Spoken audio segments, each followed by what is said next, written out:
ये पहला मौका है जब आजादी के दिन देश के मौजूदा प्रधानमंत्री मनमोहन सिंह और कथित दावेदार प्रधानमंत्री नरेंद्र मोदी के बीच सवालों का एक तरफा दौर चला। हम इसी बात पर चर्चा कर रहे हैं कि क्या आजादी के दिन प्रधानमंत्री को चुनौती देकर नरेंद्र मोदी ने गलत किया। ये चर्चा जारी है, लेकिन आइए आपको पहले सुनाते हैं कि आज भुज में बीएसएफ जवानों के बीच नरेंद्र मोदी ने कांग्रेस पर कैसे चुटकी ली। मुझे गर्व है कि एक तरफ देश का एक वर्ग चाइना एक्सप्रेस में लगा हुआ है, देश की पूरी कांग्रेस पार्टी फैक्टू एक्सप्रेस चलाने में लगी है, तब इस देश की सरकार हमारे नौजवानों को नर्मदा का शुद्ध पानी पहुंचाने के लिए न्यू एक्सप्रेस का काम कर रही है। सुधांशु जी, इसका क्या मतलब निकाला जाए? मोदी जो इस अंदाज में भाषण दे रहे हैं,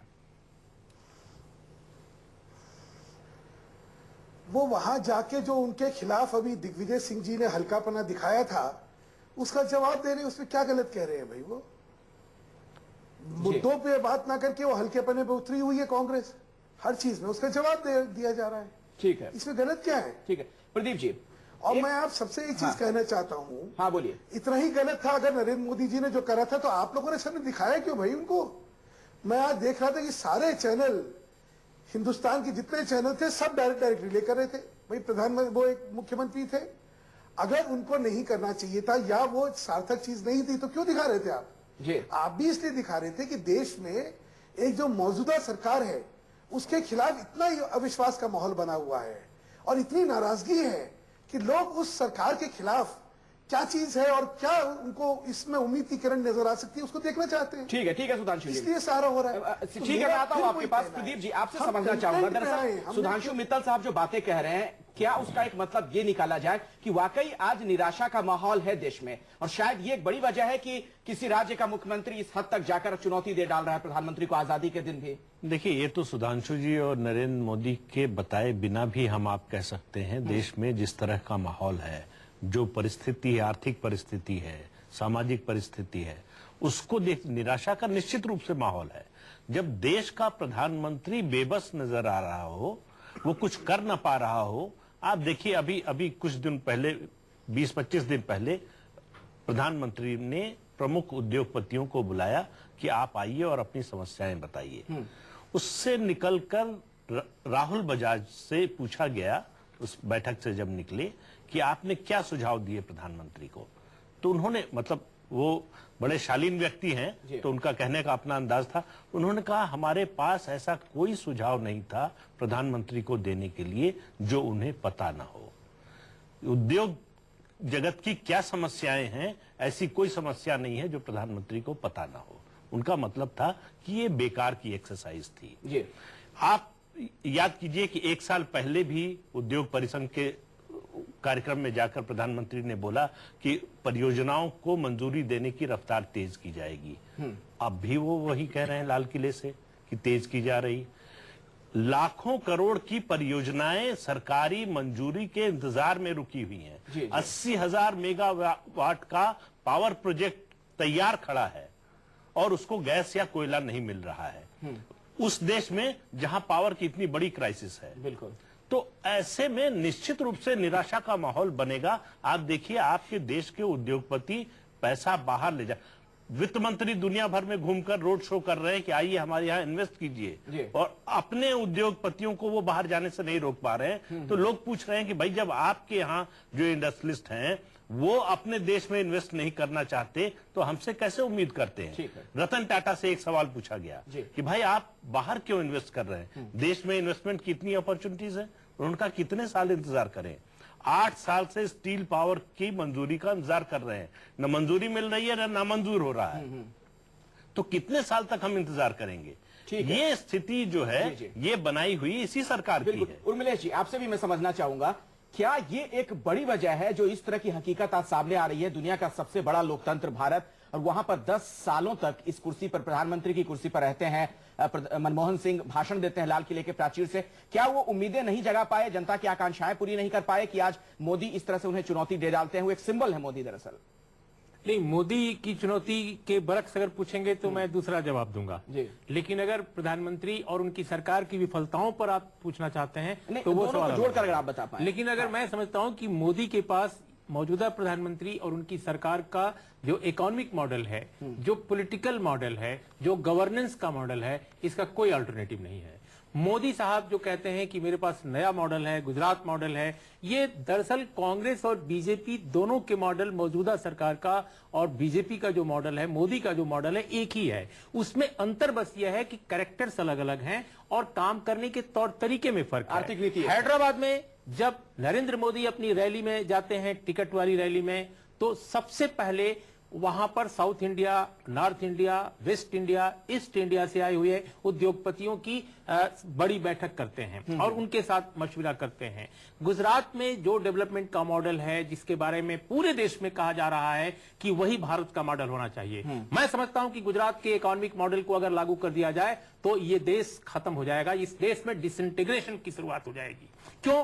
क्योंकि अनइवन डेवलपमेंट, रीजनल इंबैलेंस और बढ़ेगा। वो क्या मॉडल है? गुजरात ये नरेंद्र मोदी की वजह से ग्रोथ रेट नहीं है। ये जब दूसरे स्टेट्स में ग्रोथ रेट 5%, 4% हुआ करती थी, तब भी गुजरात की ग्रोथ रेट 8 और 9% थी। आज अगर 10% से वो ऊपर है तो इसमें बहुत बड़ा अचीवमेंट नहीं है। दूसरी बात कि देखिए, गुजरात के जो सोशल इंडिकेटर्स हैं, आप इसको फिर से आप देखें, अगर उनका आंकड़े देखें छोटे तो रखिएगा सर। मैं बहुत संक्षिप्त में कर रहा हूं, लेट मी कंक्लूड।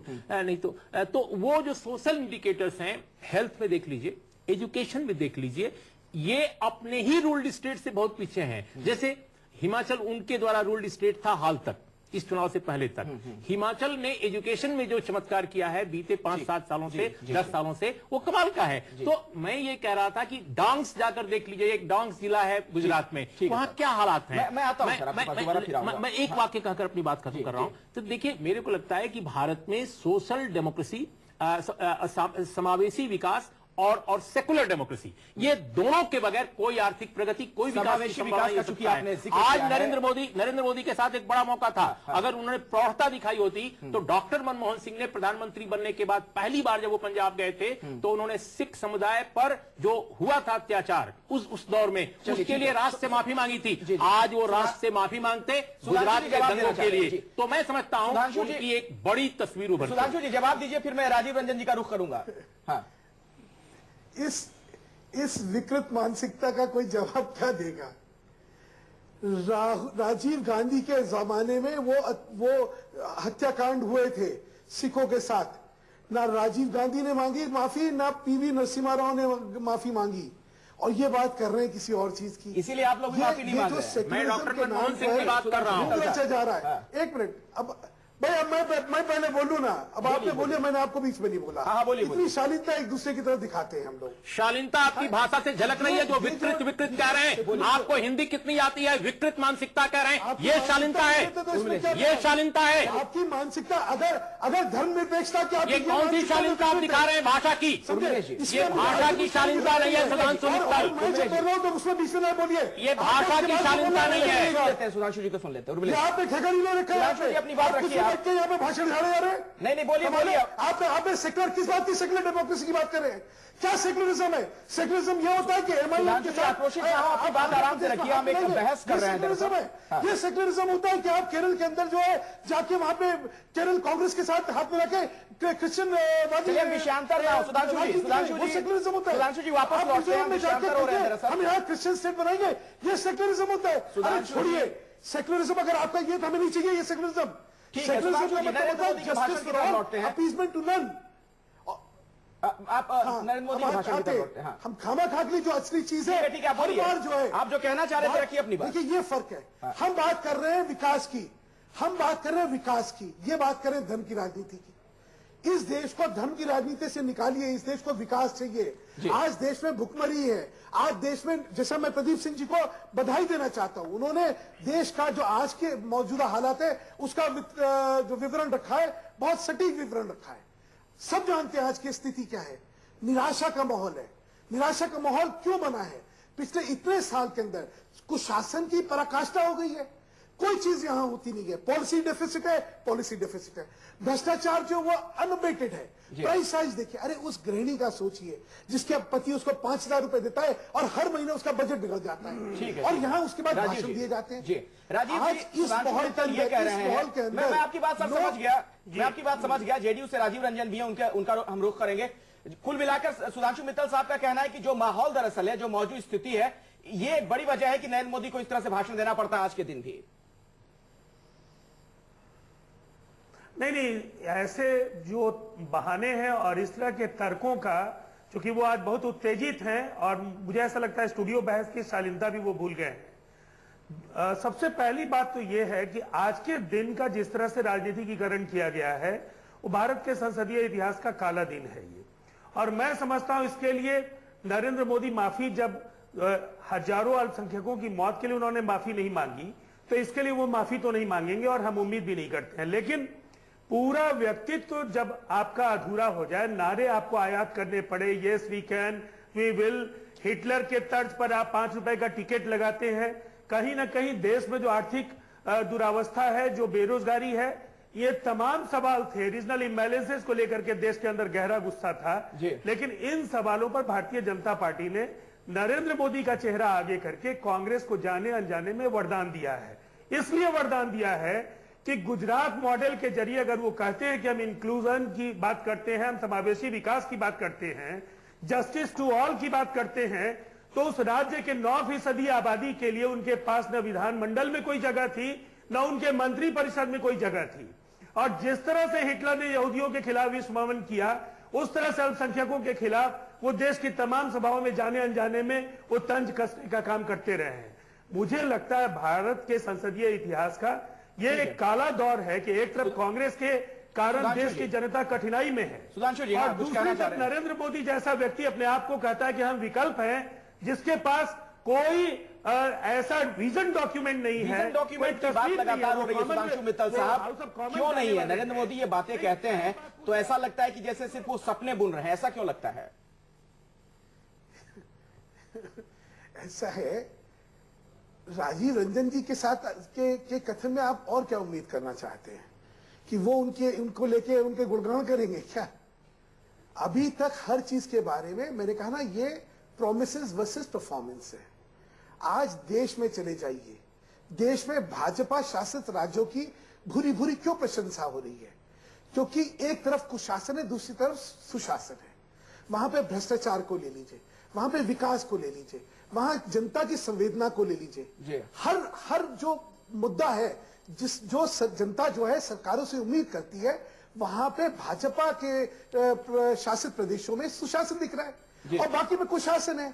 इस वजह से तो भाजपा की ओर जनता देख रही है। अब आप उसको कितना भी नकारना चाहे, जरूर नकारते रहिए। जनता अब ये बार-बार 2002, अरे भाई उसके बाद 3 चुनाव हो गए, जनता ने जो अपना मत दिया है उसका सम्मान दे। ठीक है सर। तो प्रधानमंत्री का भाषण लाल किले की प्राचीर से और उस पर मोदी का पलटवार, सवाल ये, क्या आज का दिन इसके लिए उचित है? सुधांशु मित्तल साहब, ब्रेक के पहले आपसे जब बात हो रही थी आप थोड़े से आक्रोशित भी हो गए थे। दरअसल हमारा जो बुनियादी सवाल है वो ये है, आज के दिन को लेकर, टाइमिंग को लेकर, बतौर राजनीतिक पार्टी आपका हक है, अपने तरीके से आप तमाम बातें कह सकते हैं, विपक्षी पार्टियों पर हमले कर सकते हैं, लेकिन तिरंगा फहराते हैं नरेंद्र मोदी और उसके बाद उसी मंच से जिस अंदाज में वो शुरू हो गए, इसे लेकर सवाल खड़े हो रहे हैं। देखिए, सवाल तो किसी चीज को भी लेके खड़े हो जाएंगे जब सवाल ही खड़े करने। और जिन नाइसिटीज और जिन प्रोटोकॉल्स की आप बात कर रहे हैं, अगर आज की व्यवस्था में जो मौजूदा सरकार की प्रोटोकॉल की नाइसिटीज को अगर देखें तो वो तो फॉर लॉन्ग वो भूल चुके हैं। तो मैंने बार बार जो कह रहा हूं, हम लोग कहीं डाइग्रेस कर रहे हैं। देखिए, एक छोटी सी चीज दीजिए, आपने चैनल में कांग्रेस वालों को बुलाया, कोई नहीं आया। क्यों नहीं आया? कहने को कुछ है ही नहीं। आप व्यथा समझिए देश की और व्यवस्था देखिए।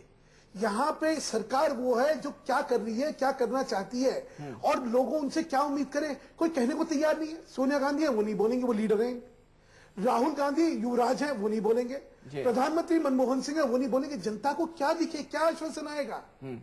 आज कोई चेहरे को ये दिलासा ही नहीं हो रहा कि देश की स्थिति जो खराब है उसमें कोई उनकी आशा की किरण भी हो सकती है, उम्मीद की किरण हो सकती है, होप फैक्टर हो सकता है। कोई है ही नहीं। जो अब यहाँ तक कि मैंने जैसे कहा, माहौल है, कांग्रेस का प्रतिनिधि ये आगे कहने का नहीं चाहते। आज क्यों सब सुन रहे हैं? आज भाजपा का कोई नेतृत्व कहीं से बोले, क्यों सब सुन रहे हैं? क्योंकि लोगों के सामने विकल्प जो है वही आ रहा है। विकल्प नहीं है, दरअसल लोगों के पास निराशा का माहौल है, इसीलिए ये बातें कही जा रही है मोदी की तरफ से, और इस मंच का भी इस्तेमाल कर ले रहे हैं। 15 अगस्त के दिन भी ये बातें कह दे रहे हैं। निश्चित तौर पर निश्चित तौर पर देश की जो स्थितियां हैं वो बहुत आशानुकूल नहीं है। देश की स्थितियां उम्मीद से ज्यादा बुरी हैं, लेकिन जो तरीका है, अगर आप बीमार व्यक्ति का मर्ज डायग्नोज करते हैं तो इलाज भी आपके पास होना चाहिए। और मैं समझता हूं नरेंद्र मोदी आधा तीतर आधा बटेर, पूरा व्यक्तित्व बनावटी है और केवल हथकंडों के सहारे देश की सियासत की सबसे बड़ी कुर्सी आपको मिल भी जाए तो मैं समझता हूं केवल वो सियासत ही कर पाएंगे। ठीक है, उर्मिलेश देश को बदलने के लिए क्या नरेंद्र मोदी छुपाने और बताने की जो कला है उसमें माहिर हो गए हैं? उन्हें लग रहा है कि भाषण से वो प्रधानमंत्री बन जाएंगे। देखिए मुझे अगर थोड़ा वक्त दें तो मैं अपनी बात ठीक से रख पाऊंगा।